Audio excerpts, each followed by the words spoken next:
حضرت علی نے فرمایا، جس نے تجھے تیرے عیب بتائے، اگر تجھے عقل ہو تو بے شک اس نے تجھ پر احسان کی انتہا کر دی۔ حضرت مسجد علی ثانی نے فرمایا، جس گناہ کے بعد ندامت نہ ہو، اندیشہ ہے کہ وہ اسلام سے باہر کر دے۔ ظلم کے خلاف جتنی دیر سے اٹھو گے اتنی زیادہ قربانی دینی پڑے گی۔ قول بے عمل اور عمل بے اخلاص دونوں ہی ناقابل قبول ہیں۔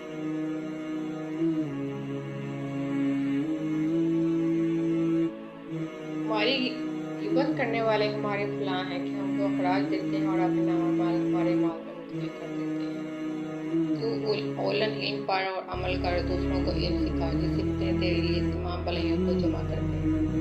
انسان ایک ایسا غافل منصوبہ ساز ہے کہ وہ اپنی ساری پلاننگ میں کبھی اپنی موت کو شامل ہی نہیں کرتا۔ حضرت علی: اچھے لوگوں کا تمہاری زندگی میں آنا تمہاری قسمت ہے اور انہیں سنبھال کر رکھنا تمہارا ہنر۔ سلامتی اسی میں ہے کہ اپنا منہ بند رکھو۔ جب تک مچھلی کا منہ بند رہتا ہے وہ کانٹے کی گرفت میں نہیں آتی۔ افلاطون: اپنے بچوں کو اور اپنے گھر والوں کو اللہ کی عبادت، ان کے ساتھ حسن ادب، ان سے راضی رہنا سکھاؤ۔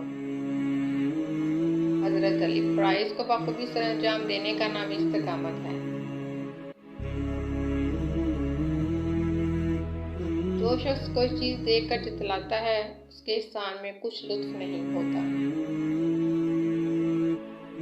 زندگی بہت مختصر ہے، اسے رب کی نافرمانیوں میں ضائع نہ کرو۔ دلائل تو بہت تھے لیکن فرمان ہے، جاہل سے بحث کرنے سے بہتر ہے معافی مانگ کر جان چھڑا لو۔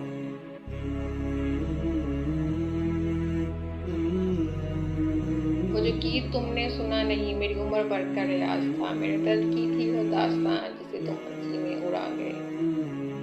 تعجب ہے کہ اللہ اتنی ساری مخلوق میں سے مجھے نہیں بھولتا اور میرا تو ایک ہی اللہ ہے، میں اسے بھی بھول جاتا ہوں۔ شیخ سعدی: حضرت علی: حق کے موجبات کو لازم پکڑو اور بیہودہ بکواسوں سے پرہیز کرو۔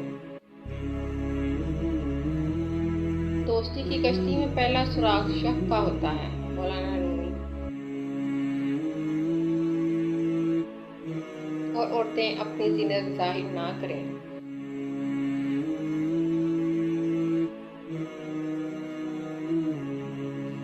حق کے موجبات کو لازمی پکڑو اور بیہودہ بکواسوں سے پرہیز کرو۔